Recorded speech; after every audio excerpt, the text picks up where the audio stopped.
Ok. D'accord, on peut commencer.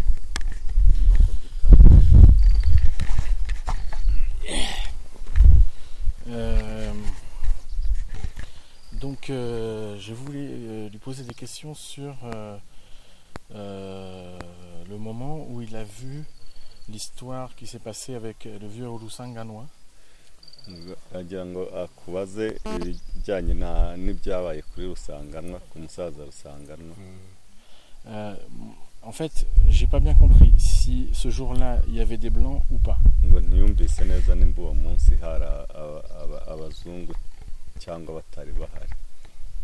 Uwo munsi abazungu bwa Rusanganwa icyo gihe bamwurije baje mu mutwe bazamuka n'akagahanda. Ce jour-là, à l'épisode de Rusanganwa, les blancs sont venus et sont montés vers cette route. D'accord, c'est quelle route c'est Jurwe, c'est quoi? Ni umuhanda wa Jurwe cyane. Ni umuhanda wa Jurwe n'ubu wari utarasiba imodoka wari umuhanda nyabagendwa. C'est la route de Jurwe avant qu'elle ne soit pas impraticable. D'accord. None ubwo baraje Ils sont venus. bahagaragwe ku tuze tureture n'aka gasoza kangaka. Ils s'installaient. Twebwe naho twahagararaga, twebwe ubwacu twahagararaga. Ils s'installaient et les rescapés, les Tutsis sur les hausses collines comme ça. Mwino misozi. Noneho rero bo Ruzindana na n'uwari burugumestre wa Gisovu Ndimbati. Ruzindana est l'ancien burugumestre de Gisovu Ndimbati. N'uwa Gishyita Sikubwabo. L'ancien burugumestre de Gishyita Sikubwabo. Bararasaga noneho bamara kurasa bakijyana no mu misozi miremire tutariho noneho bamara kurasa bagahana se. Et puis il s'installait aussi sur les hausses collines là où il n'y avait pas de Tutsis. Et ils se donnaient des signaux pour venir. Bon, ubwo nyine baraje noneho bakimara kuza uwo musaza Ruzindana nani Rusanganwa atuvamo. Ils sont venus et Rusanganwa a quitté le groupe. We ahita ajya kureba izo modoka ikizizanye ariko ari nko kwihara ntabwo araza bari. Oui, il est allé pour se hasarder pour voir passer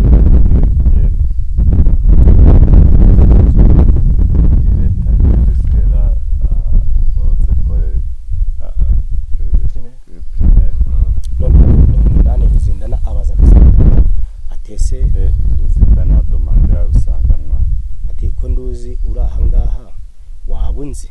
Je vois que tu es ici, tu me connais. Noneho Rusanganwa ambwira ati ntabwo nkuzi ariko arijisha ntamuze cyangwa utamwica. Rusanganwa pour il a dit je ne te connais pas mais c'était pour lui tromper pour éviter qu'il le tue. Ati none se kuhagaze hano ku muhanda ni biti. Tu es ici au côté de la route pourquoi?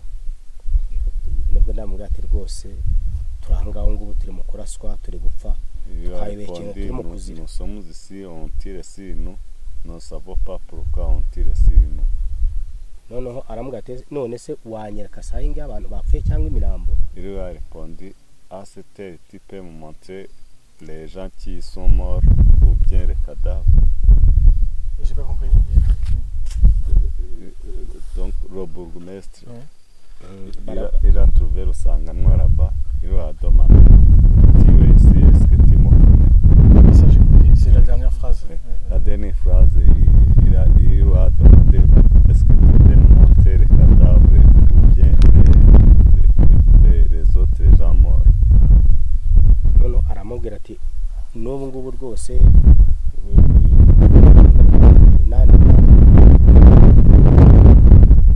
Ruzindana yabaje Rusanganwa ati none se mwaba mufite n'abandi badashoboye ku baraha hafi baba bakiri.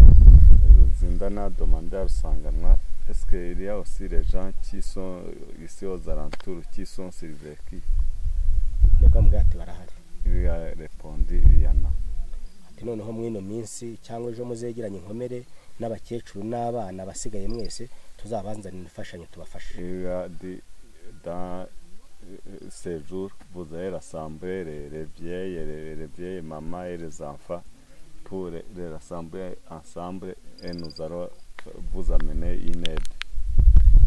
ubwo nane nyine Rusanganwa nibwo yaje ahita bitubwira ati batubwiye yambwiye ngo tuzabazane badufashe. Rusanganwa il est revenu rejoindre leur groupe, il a dit on m'a dit qu'on va nous amener une aide. nuko atariko ati nukubeshya ntacyo batumarira, yambaje yuko muzi makana ariko nta muzi kandi nari muzi, ati no kugira ngo bazatwice batumareho. Il nous a trompé parce que même en me demandant cela, il me demandait si tout d'abord si je le connais, et je dis que je ne le connais pas pour sauver ma vie, mais pour cette aide qu'il nous propose, c'est de nous jouer la tête, il ne va pas nous sauver. Et ça, est-ce que Silver, tu l'as entendu ah oui, est-ce que c'est Rusanganwa qui a répété et que Silver a entendu ce qu'il a répété, ou est-ce que Silver il a vu le vieux discuter avec ni Rusanganwa jabwira ibyo yaganiye n'uwo cyangwa ni Silver wabyiboneye avuga ni wowe icyo gihe ntabwo twebwe twagaragaye, twatiri ku misozi nawe kwari kwihara twanze kumureka nyine zigamije twagiye twaziboneraga turi kuri asomomara. Silver voyait le véhicule de loin, c'est Rusanganwa qui s'est allé à la rencontre du bourgmestre. Donc il a vu lui-même Rusanganwa discuter avec au loin avec là où il y avait les véhicules. ari kuvugana nabo ndakugana kandi nera tuguye bakati zira modoka zije mu gihe kuzireba a été encouragé d'aller voir. yaratubereye nk'igitambo kuko n'undi nuko yabwiye mu mwaka wa zira modoka mureke tuyireba abantu barimo n'icyo bagamije. Il s'est porté volontaire. Donc Silver, il a vu Rusanganwa se porter volontaire et aller discuter au loin avec eux, c'est ça? C'est ça. Ok. Alors, donc ça serait quelle date? Guhari nko ku itariki zingahe? Nta itariki bo ntabwo nayibasha, ariko icyo gihe bivuyemo hari saba kuri 13 z'ukwa gatanu igitero simusi souviens pas exactement de la date, mais ce que ariko ni hagati y'ukwa gatanu n'ukwa kane, ariko mu mpera kuko kuri 13 z'ukwezi kwa gatanu 13 z'ukwa gatanu no hari saha z'igitero simusiga kirica ku buryo imisozi yose yabaga yuzuyeho ibi bya nani imirambo y'ubutaka ibyatsi. c'est un peu avant le 13, mais parce que le 13 mai il y a une grande massacre qui a eu lieu. Donc il ne sait pas, mais c'est un peu avant. Est-ce que c'est parce que le 12 mai il y a eu aussi, enfin j'ai entendu parler, il y a des blancs avec des autorités d'ici qui sont venus leur promettre la paix. Est-ce que c'est le même épisode ou c'est encore un autre épisode avant? ni byabereye igihe kimwe n'icyo gihe abazungu bazaga bakabemera ko bagiye kubaha amahoro cyangwa byabaye oya ibyo by'abazungu baza kuduha amahoro n'inyuma ni mu kwa gatandatu. Les blancs sont venus après vers un mois de ibyo bya Rusanganwa byabaye mbere yo kwa gatanu kuko l'épisode de Rusanganwa a eu lieu avant le 13 mai. D'accord.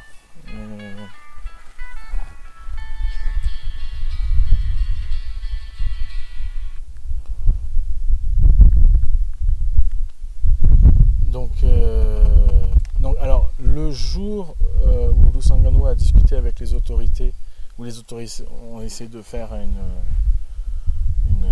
fausse déclaration, donc ce jour-là, il y avait des blancs ou il y avait ce jour même, est-ce qu'il y avait des blancs avec les autorités avec... icyo gihe Rusanganwa avugana nabo bayobozi hari abo bayobozi bari baje bari kumwe n'abazungu cyangwa oya ntabwo bari kumwe. Non, les autorités n'étaient pas avec les blancs. D'accord. Alors, dans les autres interviews qu'il avait faites, il disait que la première fois, bon, il a parlé des blancs du 13 mai, mais avant, il disait j'ai vu des blancs vers la fin avril. Est-ce que c'était donc un peu avant ou un peu après cet épisode de Lusangano? Mu bindi biganiro mwagiranye wavuze yuko wabonye abazungu baza ariko ukavuga ko ari mu mpera z'ukwa kane, ngo haba ari muri imbere y'ibyo byabaye kuri Rusanganwa cyangwa nyuma y'ibyo byabaye? Ubundi Rusanganwa avugana na Rusanganwa avugana na basikubwabo na ba Rusanganwa na Ruzinda n'abavugana. Hahise haba mu matariki 15 13 z'ukwezi kwa gatanu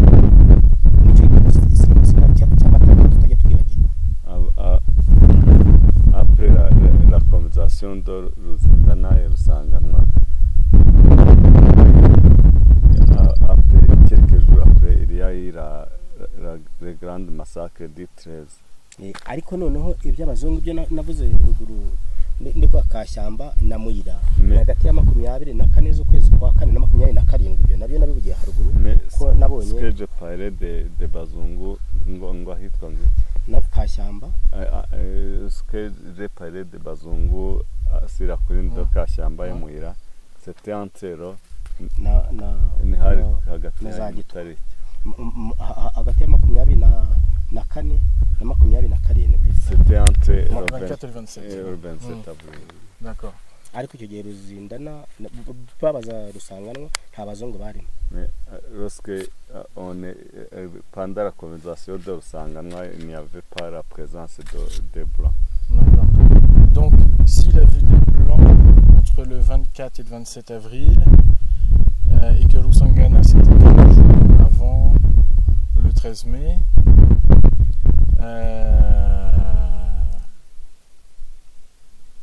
à peu près combien de jours avant? Est-ce qu'il pourrait dire que la conversation avec Lusangana c'était la veille ou quand même quelques jours avant? Ngo ubona Lusangana avugana n'abo bayobozi n'ibyo bitero byabaye nabo baje b'abazungu baje hagati ya 20 na 27, wavuga yuko hari haciyemo nk'igihe kingana nk'iminsi ingana iki?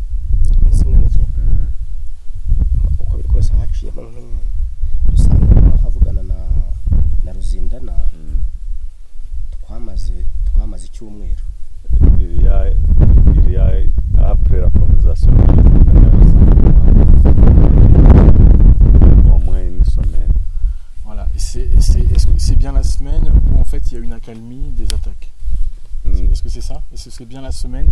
Est-ce que c'est après l'épisode avec Lusanganoa? Est-ce que c'est bien après cet épisode que les attaques cessent pendant à peu près une semaine? Ngo ni inyuma y'aho ngaho ngo ntunze ibitero byahise biza hashize icyumweru. Oui. Ouais, d'accord. Donc en fait, après la discussion avec Lusanganoa, les attaques elles s'arrêtent vraiment tout de suite après. C'est vraiment le signal de l'accalmie. Nyuma y'uko kuganira na Rusanganwa ibitero byahise biza nyuma ho gatoya ngo byabaye nk'ari ari ikimenyetso bahanye cyo kugira ngo cyo kuri 13 z'ukwa gatanu cyo kuza guhumba. Oui, c'était comme un signal pour un grand massacre du 13 mai. Oh, d'accord. OK. Et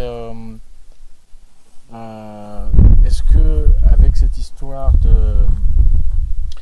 de Lusanganoa qui répète les paroles qui vont les sauver, les autorités, est-ce qu'à un moment donné, comme il n'y a plus d'attaque après, est-ce que les Cicero, est-ce qu'ils commencent à dire peut-être que c'est vrai ce qu'ils racontent, puisqu'il n'y a plus d'attaque pendant une semaine?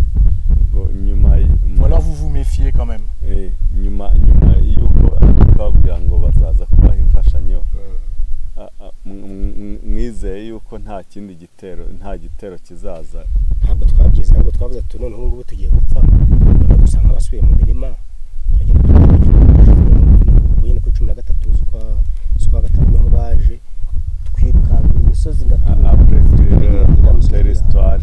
Ils se sont méfiés de cette histoire de et ils ont commencé à courir dans les tujyana hariya za Ruhuha hariya Karongi ils se sont installés à Ruhuha ino misozi yose turi mu kureba ahangaha twarizengurutse tutagize n'impembe excepté Mpembe et ils ont occupé les autres collines parce qu'ils se sont quand même méfiés. Ils se sont quand même méfiés. Ku buryo icyo gihe kuri 13 imirambo yarutaga ibyatsi tureba hasi. Au 13 les cadavres étaient plus nombreux que ces herbes que nous voyons ici. Et est-ce qu'il y a un épisode, mais je n'arrive pas à trouver vraiment la date, c'est quand aussi ils promettent une aide et qu'ils disent demain venez à l'école primaire. Et ils ont envoyé une ou deux personnes, je ne sais plus si c'est des enfants, et qui ont été tués. Hari ibintu atari kubonera itariki igihe bavugaga ngo muzaze tuzaha imfashanyo hakajya abana babiri ku ishuri ribanza bakicwa ngo abantu ntabonera itariki abana bakicwa. Hari ukuntu bavuze ngo bazabaha imfashanyo mwohereza abana babiri ku mashuri n'uwo Rwagasa n'uwo musaza agenewe nzi je connais les Soviets Rusanganwa nayo makuru gashobora kuba afite ahantu yagize kuko yapfuye nyuma ya jenoside nko muri 2000 cyangwa nko muri 1999 kuko nibi twaricaga twongera tukabisuramo information après le génocide parce qu'il est décédé en 2009. D'accord. Oui, il est décédé de mort naturelle, Rusanganwa. Yapfuye urupfu rusanzwe yarokotse. C'était une mort naturelle.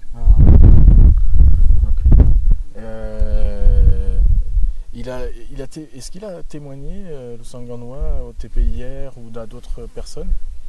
Rusanganwa ari ubuhamya yatanze ku rwa rukiko mpuzamahanga cyangwa ku bandi bantu. Ashobora kuba yarutanze kuko twayaga twicara dora tuvuga uburyo batumanuraga mu mavuka. Peut-être qu'il a donné son témoignage parce que tout juste après le génocide ils s'asseyaient ensemble pour encore parler du génocide, parler de comment on les faisait descendre sur les collines. Oui, c'est Rusanganwa qui disait ça. Nous Rusanganwa wajyaga bibabwira muri kubisubiramo. C'est bien oui. Ok. Est-ce qu'il a entendu parler la veille de l'Ibitelo Sibusiga, le 13 mai, est-ce qu'il a entendu parler de la présence, même s'il, parce que je crois qu'il m'a dit qu'il n'en avait pas vu, mais la veille, un petit convoi avec des blancs et des guides, autorités quoi, qui pareil leur promettaient la paix. Est-ce qu'il en a entendu parler ce jour-là? Wigeze wumva ntuze abayobozi baje baherekejwe n'abazungu babemera ko bagiye kubashakira amahoro? Ibyo ngibyo byo kuri ndumva ari kuri ni mu kwa gatandatu hagati ya 25 na 27 kuko baraje rero bongera hagenda abagabo babiri ndumva haragiye Eric hagenda na c'était au mois de juillet le 25 et le 27 là où il y a les hommes baragiye cyo gihe bamara iminsi 3 bagiye kudutabara barongera basubirayo qui s'appelle Eric none bakora amanywa nijoro ni iminsi 3 bakora amanywa nijoro qui viennent les aider et après ils ont travaillé jour et nuit pour les tuer. Mais avant l'autre massacre grand du 13 mai, il n'entend pas parler.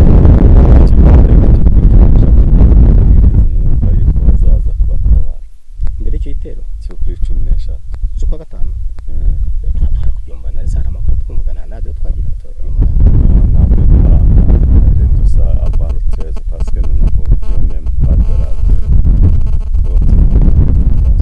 Oui, mais quand les blancs viennent parler vers Amumumuga le 12, peut-être qu'il y a le bruit se répand.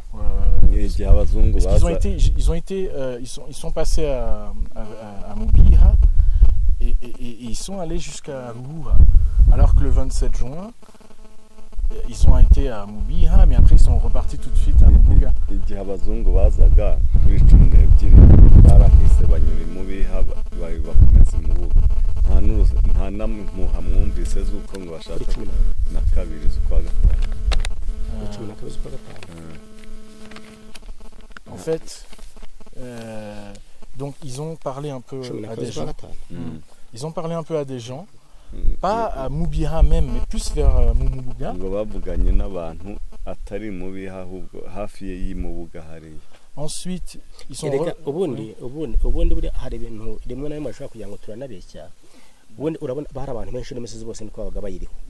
Rero hari igihe wabonaga abingiyi ntubona bahabiteye naho wirukanka. Quelquefois vous pouvez croire qu'il mente, mais parce que les gens étaient nombreux de sorte qu'on ne pouvait pas les identifier tous. Parce que les rescapés étaient nombreux sur les collines, de sorte qu'ils ne pouvaient pas identifier tout le monde. Les gens, quelquefois, les gens étaient sur cette colline et les autres là-bas. Chacun pouvait observer le mouvement de la colline sur laquelle il s'est installé. Alors, j'essaie de trouver encore d'autres questions. Alors, quand ils voient les Blancs entre le 24 et le 27 avril, donc c'est ce qu'il avait dit, donc c'était à Kashiamba. Est-ce qu'ils les voient juste dans des véhicules ou est-ce qu'ils sont à pied sortis de leur véhicule? Ngo cyagiye mwabonaga abazungu hagati y'itariki 25 na 25 z'ukwa kane, ngo mwabonaga bagenda n'amaguru cyangwa basohotse mu modoka baza. Njye nabonye ku misozi ari ku misozi abandi barimo kuvumbura. Sur la colline et les autres étaient sur la colline partout en train de tirer sur les Tutsis pour qu'ils sortent de leur cachette. Alors attends, j'ai pas compris. Ce jour-là, les Blancs ils tiraient aussi, comme les autorités, les miliciens. Abazungu barasaga kuba Tutsi nk'abandi bayobozi cyangwa interahamwe. C'était comme les miliciens ou les autorités, mais ils tiraient sans devoir se déplacer de leur position. D'accord. Est-ce qu'il dirait que quand il les a vus, est-ce qu'il dirait qu'ils étaient avec des armes légères qui peuvent porter et quand même se déplacer le long de la route, ou ils avaient installé des trépieds avec une mitraillette? Barasaga ngo bavuga yuko babaga bafite imbunda n'intwaro zoroheje ashobora kugendana ngo cyangwa bari bazanye iby'imbunda binini bifite n'amaguru. Ils ne voyaient pas ces armes, ils entendaient seulement le bruit des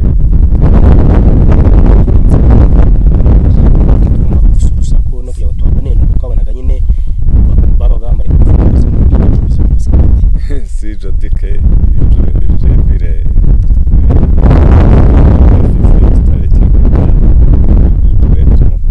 seulement on les voyait porter des chapeaux semblables à ceux des miniers, au chapeau des miniers.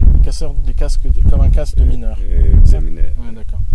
Et donc, est-ce qu'il se souvient combien il en aurait vu à peu près ce jour-là?